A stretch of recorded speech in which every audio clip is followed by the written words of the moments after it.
আসসালামু আলাইকুম সবাইকে। ভালোবাসার আশ্রয় গল্পের ৮ নাম্বার পার্ট। তো বেশি কথা না বলে চলুন গল্প শুরু করা যাক। জামাই চলে যাচ্ছে দেখতে পাচ্ছিস না, যা তাকে গিয়ে এগিয়ে দিয়ে আয়। মায়ের কঠোর বাণী শুনে আদ্রিজাও ছোট ছোট কদম ফেলে রুদ্ধর পিছু পিছু বাইরে বেরিয়ে এলো। বউ এসেছে বুঝতে পেরে রুদ্ধ নিজের গাড়ির নিকট এসে দাঁড়িয়ে পড়লো। ফিরে তাকালো বউয়ের পানে, তখন আদ্রিজাও মাথা তুলে তাকালো। ফলস্বরূপ দুজনের চোখাচোখি হয়ে গেল। আদ্রিজা নিজের চোখ নমনীত করে নিয়ে মিহিসরে বলে উঠল, সাবধানে যাবেন আর দ্রুত ফিরে আসবেন। মেয়েটা কি তার অপেক্ষায় থাকবে জানে না, তবে বউয়ের থেকে প্রথম সাবধানের বাণী শুনে রুদ্ধর মন যেন শীতল হয়ে গেল। মায়াময় দৃষ্টিতে তাকিয়ে রইল মেয়েটার পানে। তবে সময় সীমিত হওয়ার কারণে আর দাঁড়িয়ে থাকা সম্ভব হলো না। গাড়িতে চড়ে গাড়ি স্টার্ট দিতে দিতে বলল, দ্রুত ফেরার চেষ্টা করব, তবে সফল হব কিনা জানি না, তাই আমার অপেক্ষা করবেন না, আসছি। বলে গাড়ি ঘুরিয়ে চলে গেল আদ্রিজার স্বামী। স্বামীর যাওয়ার পানে চোখ মেলে তাকিয়ে রইল কিয়ৎক্ষণ। তারপর ভেতরে যাওয়ার জন্য পা বাড়াতেই কর্ণগোচর হলো দুটো মেয়েলি কণ্ঠের সমালোচনা স্বরূপ বলি, হ্যালো, এটা কি আদ্রিজার স্বামী? বিয়েতে না আসায় দেখতে পাইনি। মেয়েটার বাক্য শুনে অন্য আরেকটি মেয়ে মাথা নেড়ে হ্যাঁ বুঝাতে সেই মেয়েটি পুনরায় বলল, দেখতে তো খারাপ না, কিন্তু ছেলে তো কালো, আরুর পাশে মানায়নি। মেয়েটার কথা শুনে দ্বিতীয় মেয়েটি তাচ্ছিল্য কণ্ঠে বলে উঠল, শুধু গায়ের রং দেখতে পাচ্ছিস, অন্য কিছু দেখতে পাচ্ছিস না? এত বড় বাড়ির ছেলে, তারপর এমপি, জানিস না সোনার আংটি বাঁকা হলেও তার মূল্য আছে? আর এই ছেলে তো হিরো। আর ওর ভাগ্য যে ওর সাথে এমন একটা ঘটনা ঘটার পরও এমন একটা ভালো ছেলে পেয়েছে, সবাই ভাগ্যের বিষয়, বুঝলি? প্রথম মেয়েটি মাথা নাড়িয়ে স্বাভাবিক কণ্ঠে বলল, তা তুই ঠিকই বলেছিস, আদ্রিজার সাথে যা ঘটেছে তার ভুল না থাকলেও কোনো ছেলে তাকে সহজে বিয়ে করতে চাইতো না, এটাই স্বাভাবিক। সেদিক থেকে এই ছেলে একদম পারফেক্ট। কথাটা হয়তো ঠিক যে মেয়ে তাদের গুণবতী রূপবতীর চেয়েও বেশি ভাগ্যবতী হতে হয়। ভাগ্য থাকলে কালো মেয়েরও কপাল খুলে, আর ভাগ্য খারাপ হলে ধলা মেয়েরও কপাল পুড়ে।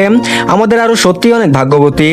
এমন আরো বলে আওড়াতে আওড়াতে মেয়ে দুজন চলে গেল তাদের পথে। আদ্রিজাও সব শুনে পেছন ফিরে তাকিয়ে দেখলো না কারা কথাগুলো বলেছে। দেখার ইচ্ছেই হলো না। মনে মনে প্রশ্ন জাগলো, সত্যিই কি তার ভাগ্য অনেক ভালো? আচ্ছা, যদি ভালোই হয় তাহলে তার সাথে এমন বিশ্রী ঘটনা কেন ঘটেছিল? যদি ভাগ্যবতী হয় তাহলে সমাজের চোখে তাকে কেন কলঙ্কিনী হতে হয়েছে? কোনো দোষ না করেও সবার কটু কথার সম্মুখীন হতে হয়েছে। ভাগ্যবতীদের সাথে বুঝি এমন হয়? চোখ দুটো টলমল করে উঠলো, মুখের কোনো বিদ্রুপের হাসি ফুটে উঠলো। হাতের পিঠে চোখের পানি মুছে ভেতরে প্রবেশ করলো। মনে মনে প্রার্থনা করে উঠলো যেন তার মতো ভাগ্যবতী আর কোনো মেয়ে কোনোদিন না হয়, আর কোনো মেয়েকে যেন ভাগ্যবতী হয়ে এমন দুর্বিষহ দিন পার করতে না হয়।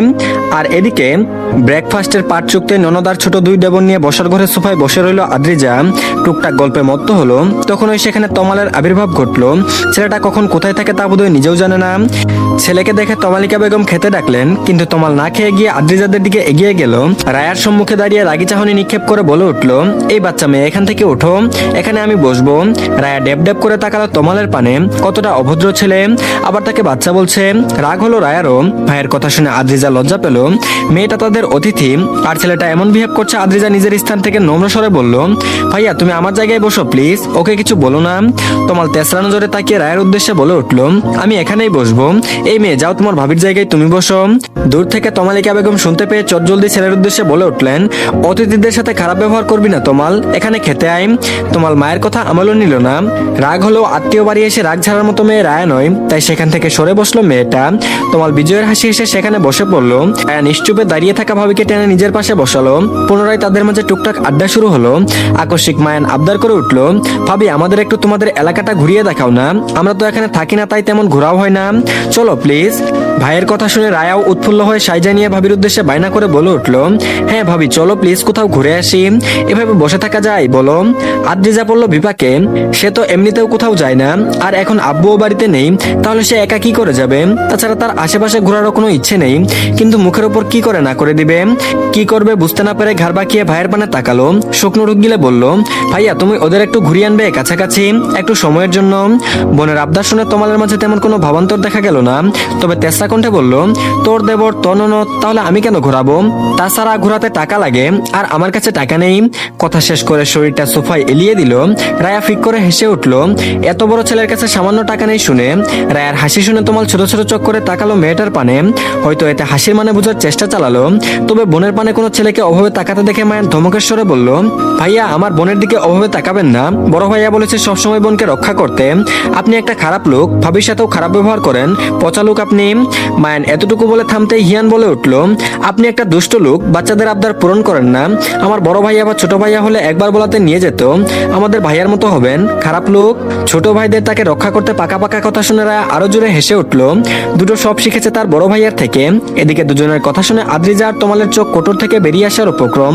এইটুকু ছেলে অথচ এখন ওই বোনকে রক্ষা করার প্রচেষ্টায়। তমাল তীক্ষ্ণ চোখে তাকিয়ে ধমকে বলে উঠলো, ভাইয়ের চামচারা চুপ থাক, বেশি ঘোরার ইচ্ছে হলে যা ভাইদের ডেকে নে, হুট। এভাবে ধমক দেয় দুই ভাইয়ের মুখে আধার নামলো। তা দেখে আদ্রিজার খারাপ লাগলো। লোকটা বলে গেছে তার ভাই বোনদের দেখে রাখতে, আর সে সামান্য একটু কথা রাখতে পারছে না। আদ্রিজা ভাবুক হলো, কিছু ভেবে উঠে দৌড়ে গেল নিজের রুমের দিকে। তখন রুদ্ধ রেখে যাওয়ার টাকাগুলো এখানে সেই পড়ে আছে। আদ্রিজা হাতে নিয়ে গুনে দেখলো 5,000 টাকা। সামান্য একটু সময়ের জন্য লোকটা এত টাকা রেখে গেছে। বেশি না ভেবে সব টাকা নিয়ে বাইরে বেরিয়ে এলো। 1000 টাকার দুটো নোট ভাইয়ের সামনে বাড়িয়ে ধরে আমতা আমতা সরে বলল, এই নাও ভাইয়া, আমি টাকা দিচ্ছি, এবার ওদের একটু ঘুরিয়ে নিয়ে আসো। টাকার কথা শুনতেই তোমার বোনের দিকে ঘুরে তাকালো। বোনের হাতে এতগুলো টাকা দেখে মজার সরে বলে উঠলো, আরে বাস, এই না হলে বড় লোক বাড়ির বউ, দিবি যখন পুরোটাই দে, তোর স্বামীর তো আর টাকার অভাব নেই। বলেই বোনের হাত থেকে সম্পূর্ণ টাকাগুলো নিয়ে গেল। আদ্রিজা অসহায় চোখে তাকালো নিজের হাতের পানে। রায়া সব দেখে চটে গিয়ে বলল, আজব, আপনি ভাবি সব টাকাগুলো নিলেন কেন? টাকা ফেরত দিন। তমাল বলল, তুমি বাচ্চা মানুষ, বাচ্চাদের মতো চুপচাপ বসে থাকো, বেশি কথা বলো না। তৎক্ষণাৎ তমালের জবাব পেয়ে রায়া গুমরামুখ করে বসে রইল। বোনের গুমরামুখ দেখে মায়ান হিয়ান রেগে বলল, আমার এই পচা ভাইয়ের সাথে কোথাও যাব না, তুমি না গেলে আমরা কোথাও যেতে চাই না ভাবি। দেবরদয়ের কথা শুনে আদ্রিজার কান্না পেল। এত কিছুর পর এখন এই দুইজন বলছে তাকে ছাড়া যাবে না। তমালিকা বেগম বোধহয় মেয়ের অসহায়ত্ব বুঝলেন। এগিয়ে এসে মেয়ের শিউরে দাঁড়িয়ে বললেন, এক বিকেলেই ঘুরে আয় না, ওদের সাথে তোরও ভালো লাগবে। পরক্ষণে ছেলের পানে তাকিয়ে কঠোর স্বরে বললেন, আর তুই সবার সামনে আর আমার সম্মান খাস না, ভদ্র হয়ে বোন আর ওদের নিয়ে ঘুরিয়ে আন, না হলে টাকাগুলো ভদ্র ছেলের মতো ফিরিয়ে দে। বাপ বাড়ি ফেরার আগে খেয়ে আমাকে উদ্ধার কর, না হলে কপালে তাও জুটবে না রে। মাকে অনেকটা রেগে যেতে দেখে তোমাল আর কথা না বাড়িয়ে খেতে গেল। আদ্রিজা উপায় না পেয়ে দেবরের উদ্দেশ্যে ছোট করে বলল, ঠিক আছে, আমি তোমাদের সঙ্গে যাব, কিন্তু দুপুর গড়ালেই যাই, এখন অনেক রোদ। ভাবির সঙ্গে যাবে শুনতেই দু ভাই খুশি হয়ে সম্মতি জানালো। আদ্রিজা মুখ লটকে বসে পড়লো ননদের পাশে। সময় দুপুর গড়াতেই আদ্রিজা তৈরি হয়ে নিল, সাথে বাকি সবাইও তৈরি হয়ে এলো। তোমাল সবার আগে বাড়ি থেকে বেরিয়ে বোনদের আজ্ঞা দিল তার পিছু চলতে। সিদ্ধান্ত নিয়েছে তারা প্রথমে বাড়ির কাছাকাছি একটা পার্কে যাবে, এখান থেকে যেতে খুব বেশি সময় লাগে না। তমাল এগিয়ে গিয়ে একটা অটো ঠিক করলো, তাতে উঠে সবাই ছুটে চললো বিকেলটা সুন্দর করে উপভোগ করতে। তারা প্রথমে এসে নামলো কেরানীগঞ্জে অবস্থিত নবাবগঞ্জ পার্কের সম্মুখে। এটা একটা খোলা সবুজ মাঠের মতো, বসে আড্ডা দেওয়া যায় বা হাঁটাহাঁটি করার জন্য খুবই সুন্দর একটা জায়গা। সেখানে গাছের নিচে একটা বেঞ্চে বসে কিছুক্ষণ বসে বসে আড্ডা দিল। তারপর সামান্য ঘুরে সেখান থেকে চলে গেল জিঞ্জিরা নদীর ঘাটে। সূর্য এখন ডুবন্ত, নদীর পারে মানুষের আনাগোনা ভালোই। আশেপাশের লোক সমাগম দেখে আদ্রিজা কুকড়ে উঠলো। রায়ার হাত ধরে পথ চলতে লাগলো। তবে রায়া আর মায়ান হিয়ান এমন খোলা নদীর পারে এসে খুশিতে আত্মহারা। নদীর পারে ভিড় করা ছোট ছোট নৌকা, ঘুরতে আসলে এসব নৌকায় নদীতে ঘোরার জন্য বেস্ট। ছোট দুজনের আবদারে তোমার সবাইকে ভাড়া করেও ঘোরালো। বিকেলে স্নিগ্ধ নির্মল বাতাস গায়ে মেখে সবার মন যেন পুলকিত হয়ে উঠলো। আদ্রিজারও কিছুটা ভালো লাগায় মন ছেয়ে গেল। এখানে আশেপাশে ছোট ছোট চায়ের দোকানের সাথে অন্যান্য খাবারের দোকানও আছে। নৌকা থেকে এসে সবাই একটা বসার জায়গায় বসলো। রায়া বায়না জুড়ে দিল এখানকার চা খেতে চাই। তমাল বাধ্য হয়ে সবাইকে সেখানে বসিয়ে রেখে এগিয়ে গেল সবার জন্য চা আনতে। এই সুযোগে রায়া নিজের ফোন বের করে ভাবির উদ্দেশ্যে বলল, ভাবি চলো আমরা কিছু ছবি তুলি। মন কিছুটা প্রসন্ন থাকায় ননদকে আর বাধা দিল না। আদ্রিজা ছবি তুলতে শুরু করলো। তবে আদ্রিজার মুখে নেকাব থাকায় রায়া অনুরোধের স্বরে বলে উঠলো, ভাবি নেকাবটা একটু সরাও প্লিজ, তোমার মুখ তো দেখাই যাচ্ছে না। এত মানুষের ভিড়ে আর নিজের এলাকায় বিদায় আদ্রিজার ইচ্ছা হলো না নেকাব খুলতে। যদি তাকে কেউ চিনতে পেরে কটু কথা শোনাই। তবুও ননদের মুখের উপর না করলো না, কোনো মতে মুখ থেকে নেকাবটা সরিয়ে হাসার চেষ্টা করলো। এই সুযোগে রায়া কতগুলো ছবি তুলে নিল। হঠাৎ রায়ার চোখ পড়লো ফোনের ক্যামেরাটা। সেখানে দুটো ছেলের মুখ দেখা যাচ্ছে, যারা বিশ্রী চাহনি নিক্ষেপ করে তাদের পানে তাকিয়ে আছে। এসব দেখতে রায়া ভাবির উদ্দেশ্যে ফিসফিসিয়ে বলল, দেখো ভাবি, পিছে দুটো ছেলে আমাদের দিকে কিভাবে তাকিয়ে আছে। আমি শুরু থেকে কিন্তু ছেলে দুটোকে খেয়াল করেছি।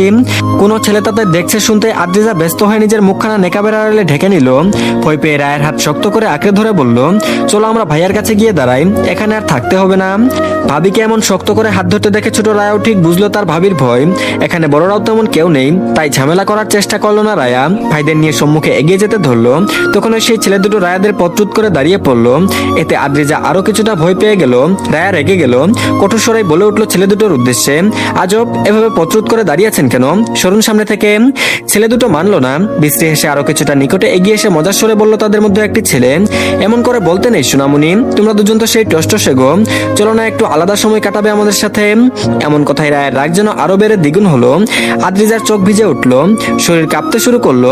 অসহায় অসহায় হয়ে আশেপাশে তাকালো। তার ভাইয়া অন্যদিকে ফিরে দাঁড়িয়ে আছে। ভাইকে ডাকবে সেই শর্টটুকু যেন গলা দিয়ে বের হতে চাইল না। মায়ান হিয়ান দুই ভাই সম্মুখে দাঁড়িয়ে গেল। মায়ান রেগে বলল, আমাদের বোন আর ভাবিকে বিরক্ত করছেন কেন ভাইয়া? জানেন আমার ভাইয়াকে জানতে পারলে আপনাদের অবস্থা খারাপ করে দিবে। সরুন সামনে থেকে। ছোট মায়ানের মুখে এমন কথা শুনে ছেলে দুটো অট্টহাসিতে ফেটে পড়লো, যেন মায়ান ভীষণ মজার কিছু বলেছে। তা দেখে মায়ান হিয়ান ভয়ঙ্কর দৃষ্টি ফেলে তাকিয়ে রইল ছেলেদের পানে, যেন ক্ষমতা থাকলে এখন ওই ছেলে দুটো নাক ফাটিয়ে দিত। এমন চাহনি দেখে আরেকটি ছেলে তাচ্ছিল্য হেসে বলল, আরে বাপরে, কি রেগে তাকিয়ে আছে দেখ, মনে হচ্ছে এখনই আমাদের মেরে দিবে। সত্যি নাকি রে?